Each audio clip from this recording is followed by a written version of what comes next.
ঢাকা বিশ্ববিদ্যালয়ের কেন্দ্রীয় খেলার মাঠে কিশোরদের কান ধরিয়ে উঠবস করানোর ঘটনায় তীব্র সমালোচনার মুখে ডাকসুর কার্যনির্বাহী কমিটির সদস্য সর্বমিত্র চাকমা। এরপর থেকেই বিতর্ক যেন পিছু ছাড়ছে না তার। এরপর আরও একটি ভিডিও ভাইরাল হয়েছে, সেখানে দেখা গেছে লাঠি হাতে আরও কিছু তরুণদের কান ধরে উঠবস করাচ্ছেন তিনি। সোমবার সামাজিক যোগাযোগ মাধ্যম ফেসবুকে দেওয়া এক দীর্ঘ পোস্টে ওই ঘটনার জন্য তিনি নিঃশর্ত ক্ষমা প্রার্থনা করেছেন। শুধু তাই নয়, ঢাকা বিশ্ববিদ্যালয় কেন্দ্রীয় ছাত্র সংসদ ডাকসু থেকে পদত্যাগের সিদ্ধান্ত নিয়েছেন কার্যনির্বাহী কমিটির সদস্য সর্বমিত্র চাকমা। সর্বমিত্র চাকমা তার ফেসবুক পোস্টে জানান, প্রশাসনের অসহযোগিতা ও নিরাপত্তা নিশ্চিত করতে ব্যর্থতার দায় নিয়েই তিনি পদত্যাগ করছেন। বলেন, এই সিদ্ধান্ত তার ব্যক্তিগত সিদ্ধান্ত, কারো প্রতি ক্ষুব্ধ বা অভিমানবশত নয়।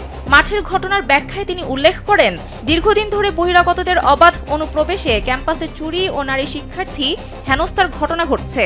বারবার প্রশাসনকে জানিয়েও কোনো প্রতিকার না মেলায় এবং বহিরাগতরা উচ্ছৃঙ্খল আচরণ করায় ক্ষোভ থেকে তিনি এমনটি করেছিলেন। তবে তিনি স্বীকার করেন, কাউকে এভাবে শাস্তি দেওয়া আমার উচিত হয়নি।